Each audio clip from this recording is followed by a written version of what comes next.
दोस्तों और भक्तों, आज 28 अप्रैल को श्री मलूकदास जी संत की जयंती है और सभी धार्मिक स्थानों पर मलूकदास जी को बहुत महत्व दिया जाता है। उनकी वाणी मोतियों की तरह पिरोई हुई है। तो दोस्तों, पिछले कल के वृतांत में मैंने जहां छोड़ा था मलूकदास जी का वृतांत, उससे आगे चलते हैं। तो दोस्तों, स्वयं दुख और कष्ट सहकर भी अन्य प्राणियों को सुखी रखने का प्रयास करना ही सच्चा मानव धर्म है, जो मलूकदास जी ने अपनाया। दुखी प्राणियों को दुखों की गठरी अपने सिर पर उठा लेना ही सच्चे संत का धर्म है। यह मलूक वाणी है। मलूक वाणी में दोनों परिवेशों का चित्रण है। मनुष्यों के आंतरिक प्रवेश की परिशुद्धता तथा पवित्रता की चिंता तो प्रायः सभी संत भक्त कवियों ने की है। जहाँ विकारों को दूर करके मन को निर्विकार करने, सुख दुख में सम रहने तथा असंगता पर बल दिया है, वहीं प्रकृति तथा अन्य जीवों से जो हमारा संबंध है, उसके अनुरूप ही प्रकृति को आत्मवत स्वीकार करते हुए उसकी सुरक्षा और संरक्षण पर भी बल दिया है। यदि हम यह मानते हैं कि हमारा निर्माण पंच तत्वों अर्थात पृथ्वी, आकाश, जल, वायु और अग्नि से हुआ है, तो हम स्वयं को पर्यावरणविद कहकर गर्व ना करें, क्योंकि इनकी सुरक्षा का अर्थ है हम अपनी ही सुरक्षा चाहते हैं। जिन तत्वों से हमारा निर्माण हुआ है, उनका प्रदूषण, उनका विनाश हमारे ही विनाश का कारण बनेगा। मलूकदास जी के प्रकृति संबंधी विचार आज के युग के विचारकों को स्वीकार करने ही होंगे, क्योंकि हम देखते हैं कि 21वीं शताब्दी में संपूर्ण विश्व, विशेषकर पाश्चात्य देश, इस समस्या के प्रति जागरूक हो गए हैं कि उनके पर्यावरण का विनाश होता जा रहा है। भारत में भी यह समस्या अत्यंत विकराल रूप लेने वाली है तथा इसने हिंसात्मक रूप धारण कर ही लिया है कि उनके आसपास के वन क्षेत्र विलीन होते जा रहे हैं। समाज ने भौतिक विकास के चलते अपनी प्राकृतिक संपदा का दोहन किया कि सारी भूमि बंजर हो गई।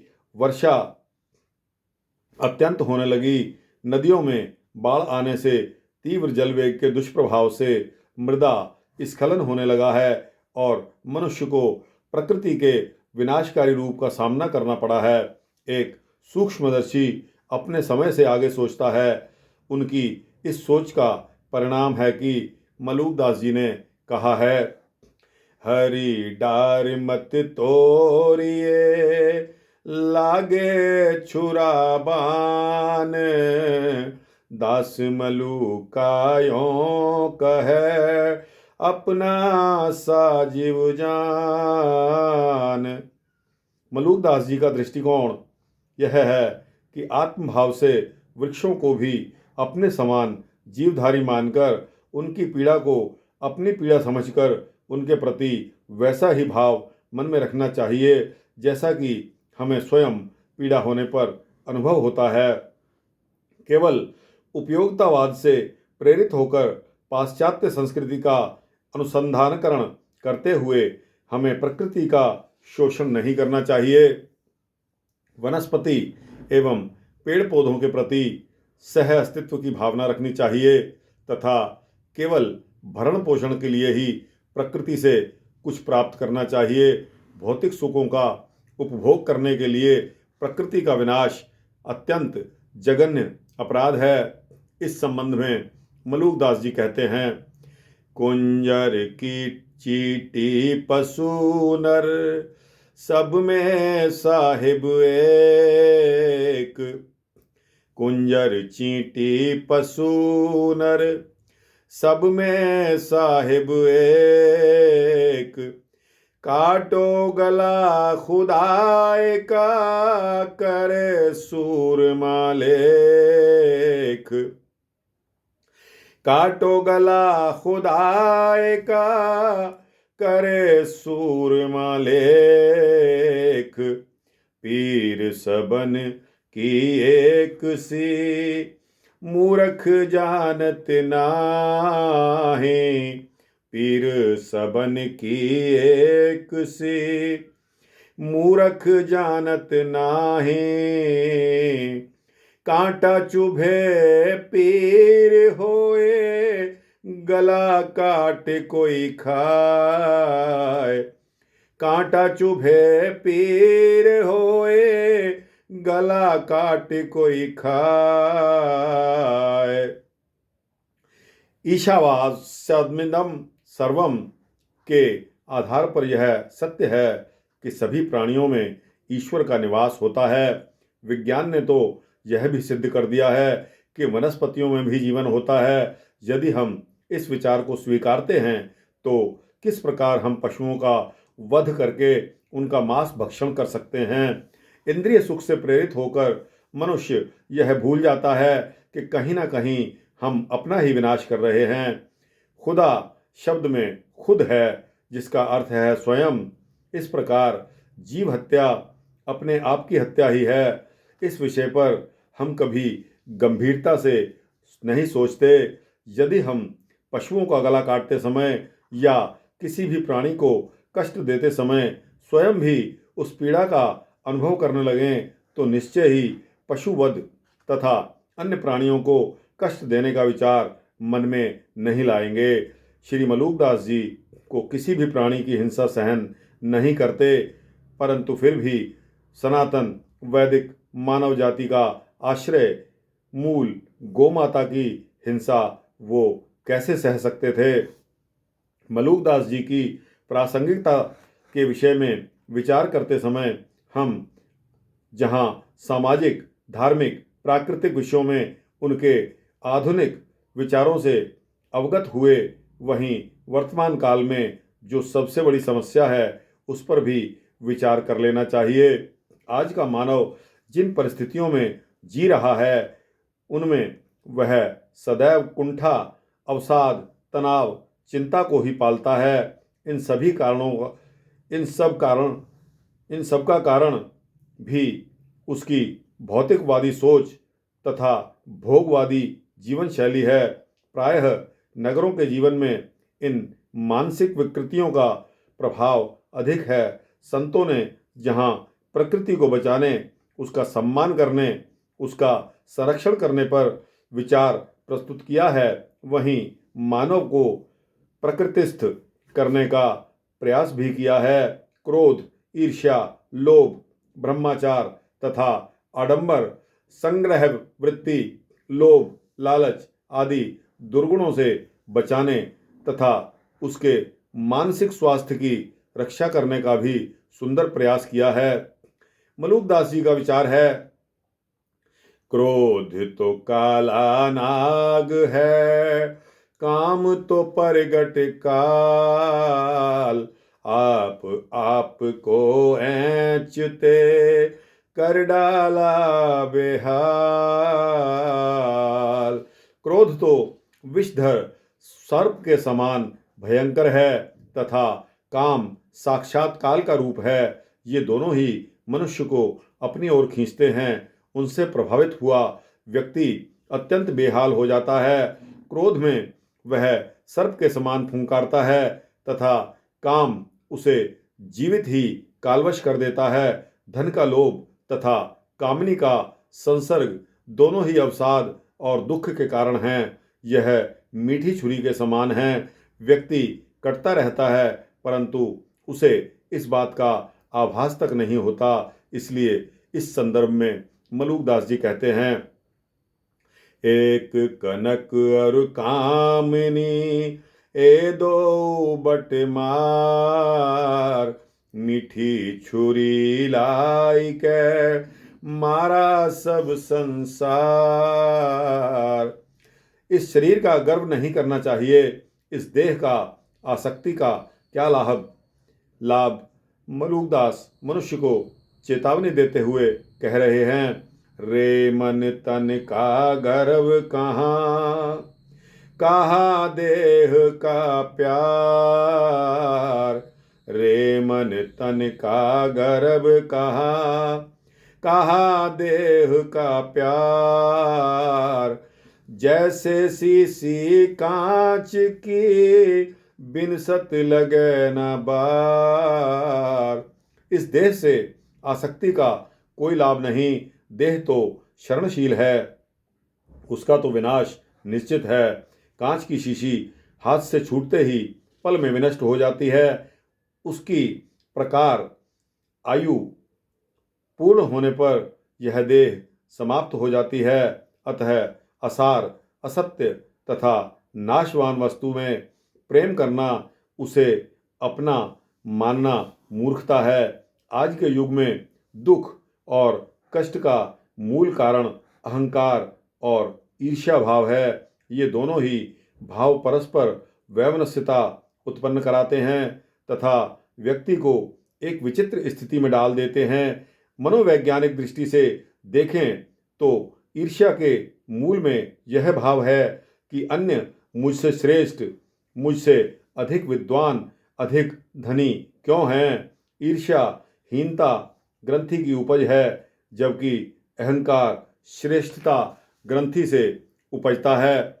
मनुष्य यह सोचता है कि मेरे अतिरिक्त अन्य कोई भी इतना सक्षम नहीं है। मनुष्य की नियति यही है कि वह इन दो परस्पर विरोधी विचारों की चक्की में पिसता रहता है तथा एक ओर वह कुंठित होता रहता है, दूसरी ओर वह अन्यों को हीन दृष्टि से देखता है तथा समाज विरोधी आचरण करता है। मलूकदास जी इस संदर्भ में इस प्रकार वर्णन करते हैं। जलन खुदी रघुनाथ को जिय नाहि सुहाते, जाके जिय अभिमान है ताकि तोरक छाते। अर्थात मनोवैज्ञानिक समस्या का आध्यात्मिक संकेत करते हुए मलूकदास जी ने कहा है कि जलन अर्थात ईर्ष्या तथा खुदी अर्थात अहंकार श्री भगवान को पल भर भी नहीं सुहाते, वे अभिमानी का सर्वनाश कर देते हैं। अतः यदि हम मानसिक रूप से स्वस्थ रहना चाहते हैं तो हमें इन दोनों दुर्विचारों से बचना चाहिए। ऐसा नहीं कि मलूकदास ने समस्या की ओर इंगित करके छोड़ दिया, अपितु उन्होंने इन समस्याओं का निदान भी बताया है। और वह है दया भाव, विनयशीलता तथा शरणागति। उनके विचार में दया धर्म हृदय बसै, बोले अमृत बैन। दया धर्म हृदय बसै, बोले अमृत बैन। ते ही ऊंचे जानिए जिनके ऊंचे जिनके नीचे नैन। ते ही ऊंचे जानिए जिनके नीचे नैन। कहे मलूक जब तैं लई राम नाम की ओट। कहे मलूक जब तैं लई राम नाम की ओट। सोवत हूँ सुख नींद भरे डार भरम के मोट। सोवत हूँ सुख नींद भरे डार भरम के मोट।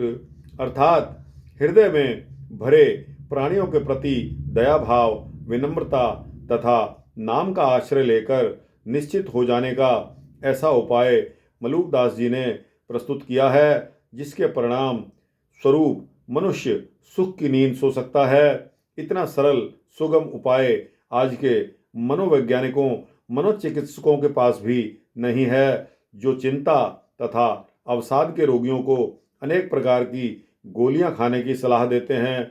उसके उपरांत भी रोगी को चैन से नींद नहीं आती। यदि सुख निद्रा का आनंद लेना है तो अहंकार, ईर्ष्या, लोभ, काम आदि भावों का त्याग करके प्राणी मात्र के लिए दया तथा कर्ता भाव का त्याग और पूर्ण समर्पण ही उपाय है। यह ऐसा रामबाण है जिसके बाद कोई रोग मन के निकट नहीं आ सकता। इस प्रकार मलुकदास जी के साहित्य का अध्ययन करने पर हमें मालूम होता है कि मलुकदास जी की अद्भुत विचार शक्ति, समाज के प्रति उनकी सोच, उनका आध्यात्मिक चिंतन देश काल की सीमा से बंधा हुआ नहीं है। युग दृष्टा संत कालजयी होते हैं। उनके विचार काल की सीमाओं से परे यानी सर्वकालिक होते हैं, अर्थात प्रत्येक युग के भटकते मानव को उचित दिशा निर्देश देने में सक्षम होते हैं। सदियां बीत जाने के बाद भी मलुकदास जी आज भी प्रासंगिक हैं। उनके विचार उपयोगी एवं युगानुकूल हैं तथा मानवता के कल्याण की कामना से युक्त अत्यंत प्रभावशाली, ओजस्वी तथा मर्मस्पर्शी हैं। निश्चय ही उनका जन्म मानवता के कल्याण के लिए ही हुआ था। मलुकदास जी के दार्शनिक विचार की अब वर्णन करते हैं।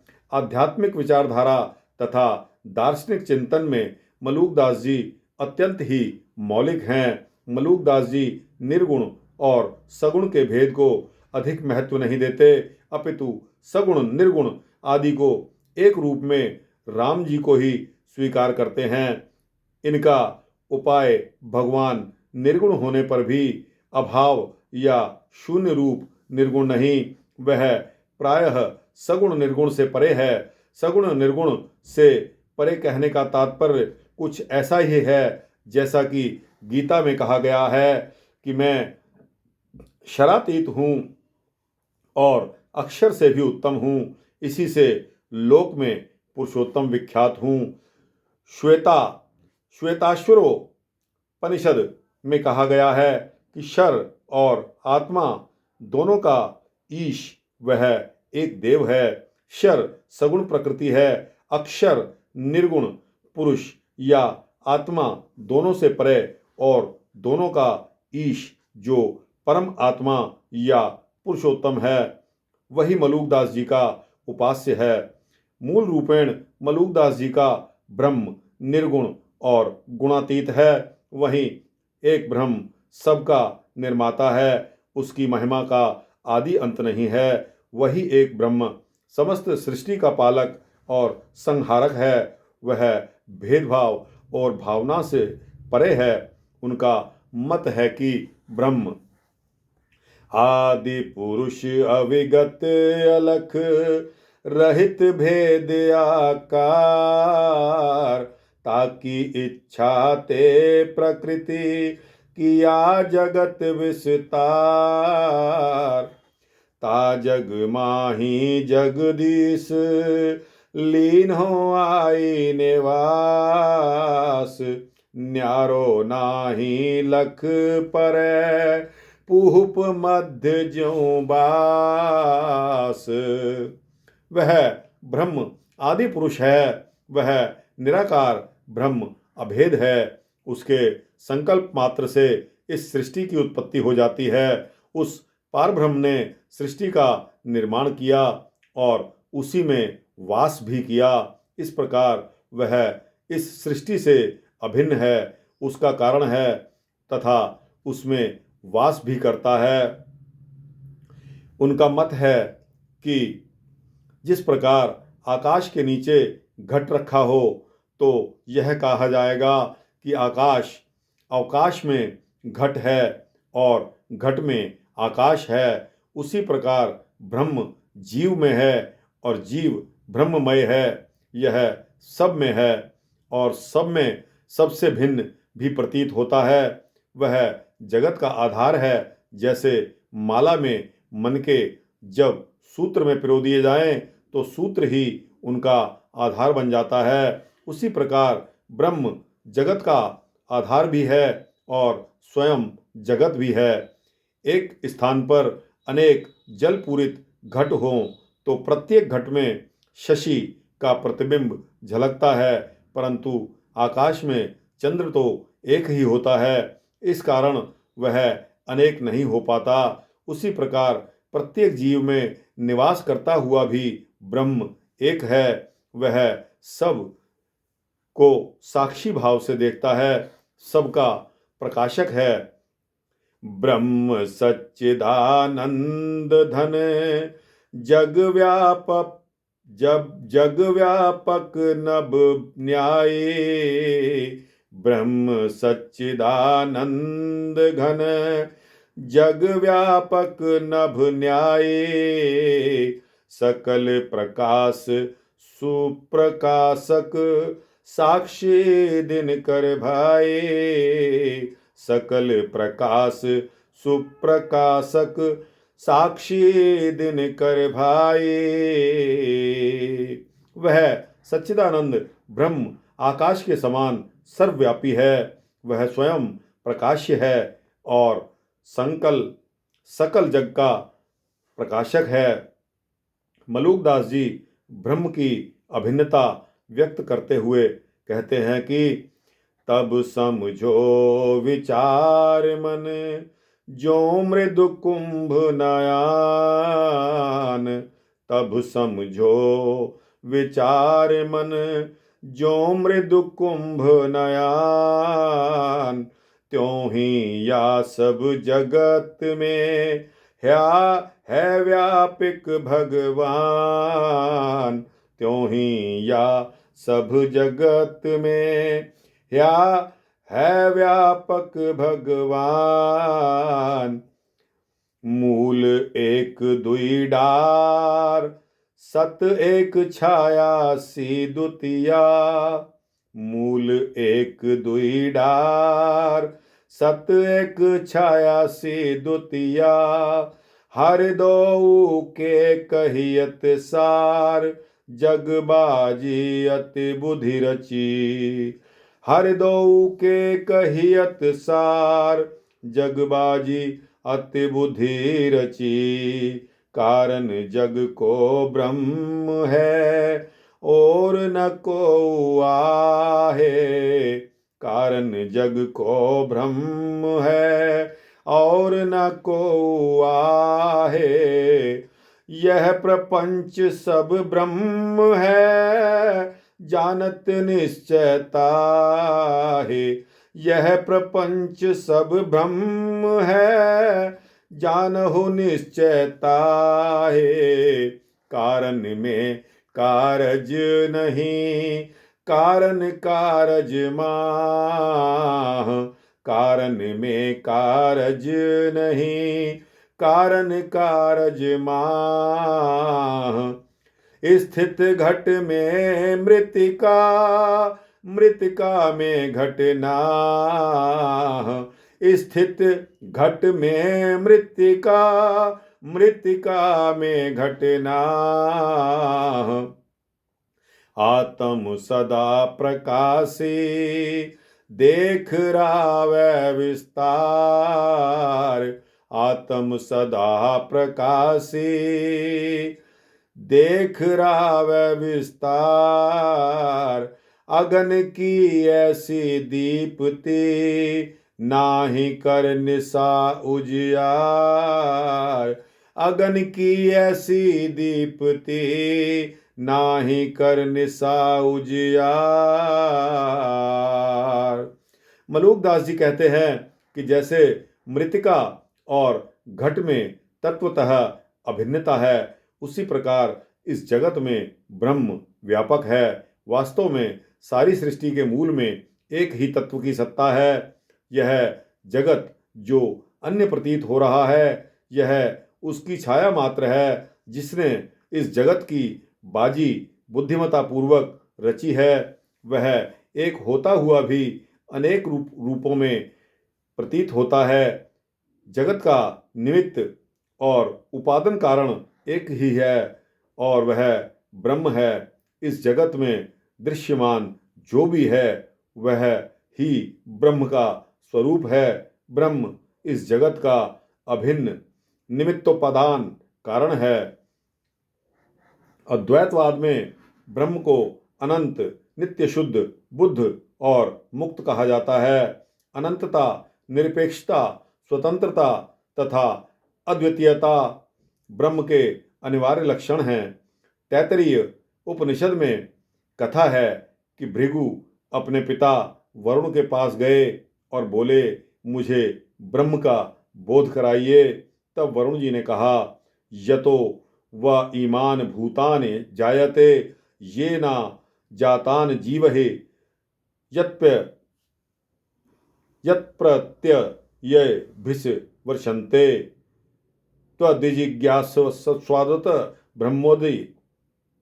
ब्रह्मोति, अर्थात जिससे निश्चय ही ये सब भूत उत्पन्न होते हैं, उत्पन्न होने पर जिनके आश्रय में जीवित रहते हैं और अंत में विनाशोन्मुख होकर उसमें लीन हो जाते हैं, वह ब्रह्म है। ब्रह्म सूत्रकार ने इसी लक्षण को जन्म पद्यस्य यतः कहा है।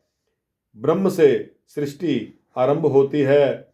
इस जगत के मूल कारण को ब्रह्म कहते हैं। ब्रह्म सृष्टि में अंतर्व्याप्त और सभी वस्तुओं की आधारभूत और नियामक सत्ता है तथा ब्रह्म में ही सृष्टि का लय होता है। यह वस्तु के मुख्यतः दो कारण होते हैं, उपादान कारण और निमित्त कारण। घड़े का उपादान कारण मिट्टी है और निमित्त कारण कुम्हार है। ब्रह्म के इस लक्षण से यह सिद्ध होता है कि ब्रह्म ही जगत का उपादान और निमित्त दोनों कारण हैं। मलूकदास जी के अनुसार आत्मा ही ब्रह्म स्वरूप है। आत्मा पूर्ण प्रकाशवान है, उसका एक रूप है, परंतु माया के प्रभाव से उसका दिव्य रूप दिखाई नहीं देता। आत्म बंधनों और वासनाओं से परे है। आत्मा अविनाशी है, मुक्ति स्वरूप है, वह अव्यय और अनंत है। देह नष्ट होती है, परंतु आत्मा अमर है। आत्मा समस्त जीवों में परिव्याप्त है। जैसे जल या दर्पण से एक ही आकार के विभिन्न रूप दृष्टिगोचर होते हैं, उसी प्रकार तैसे ही एक आत्म रूपा जंगम विविध स्वरूपा, तैसे ही एक आत्म रूपा जंगम विविध स्वरूपा। तथा जेते देखे आत्मा तेते सालिग्राम, बोलन हारा पूजिए पाथर से क्या काम। जेते देखे आत्मा तेते सालिग्राम, बोलन हारा पूजिए पाथर से क्या काम। जीवन मात्र में एक ही तत्व की सत्ता है। उस सत्ता की स्वीकृति प्रत्येक जीव को देवत्व प्रदान करती है। प्रत्येक प्राणी परमात्मा स्वरूप है। उसके अनुसार प्राणी मात्र में ईश्वर के दर्शन करने पर प्रत्येक जीवधारी से प्रेम करना ही सच्ची आराधना है। इस संसार में माया का समस्त प्रसार भी ब्रह्म द्वारा ही फैलाया गया है। काम, क्रोध, मोह, लोभ आदि माया की ही शक्तियां हैं।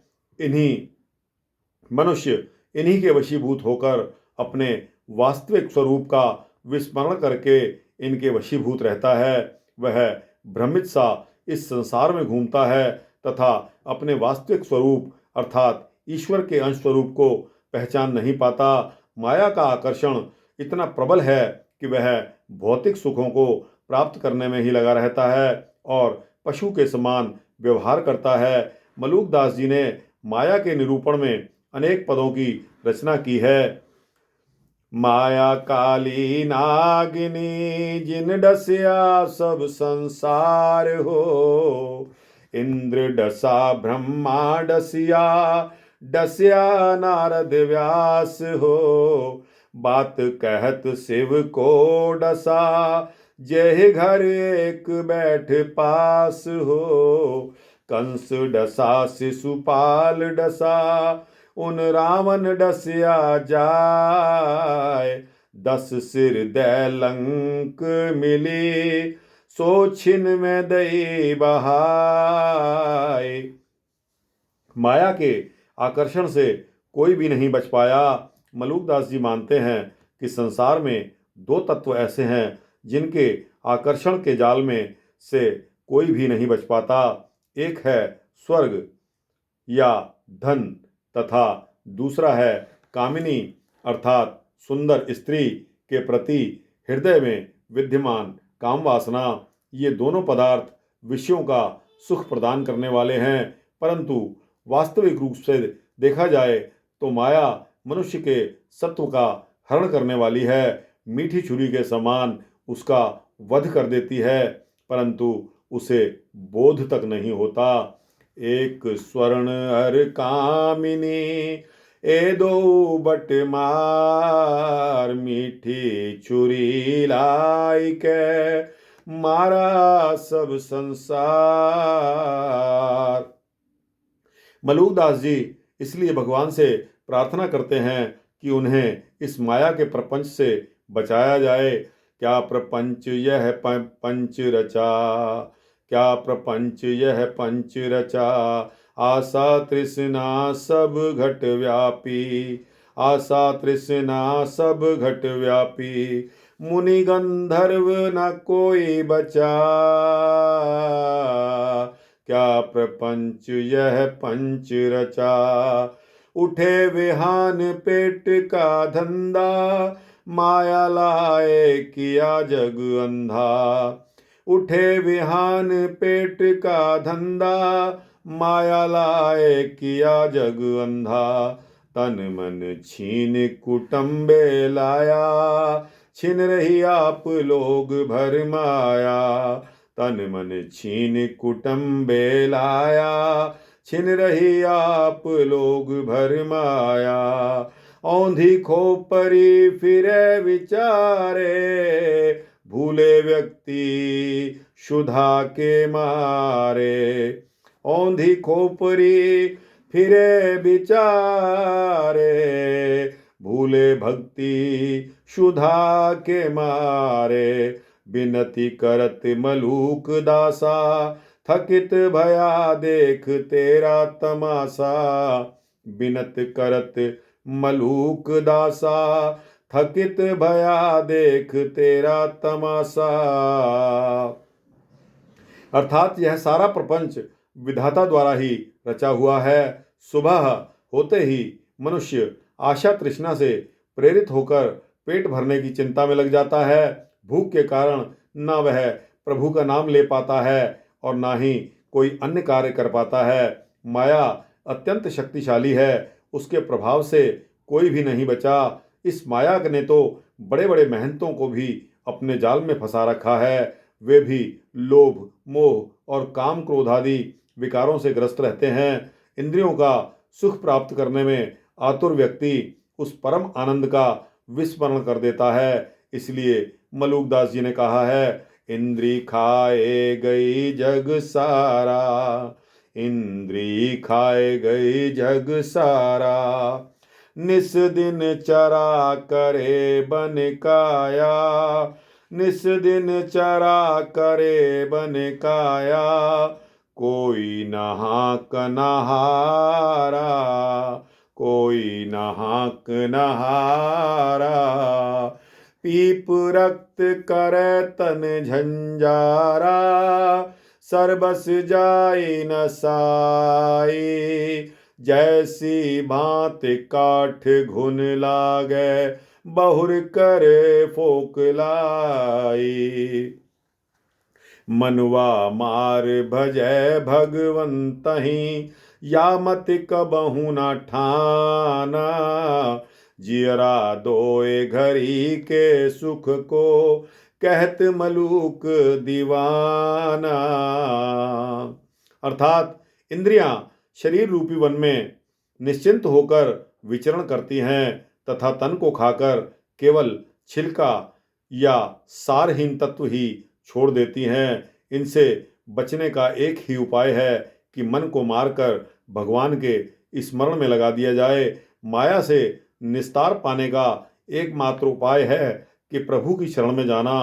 व्यक्ति के अपने प्रयास से माया से मुक्ति प्राप्त नहीं हो सकती, क्योंकि मलूकदास जी ने कहा है, राम तेरी बड़ी बहादुरी माया, राम तेरी बड़ी बहादुरी माया।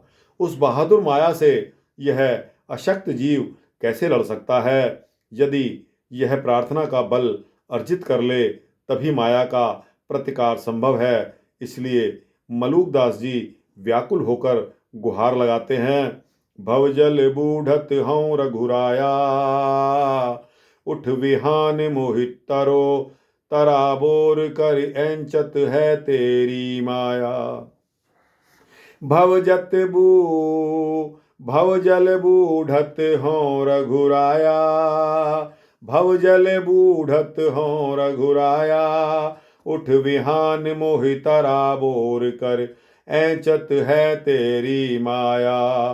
काहू भांति बचाऊ न देखो, बहुत जुगुत में कीनी, ना जाने यह कौन आपदा, पाछे लाई मेरे दीन्ही।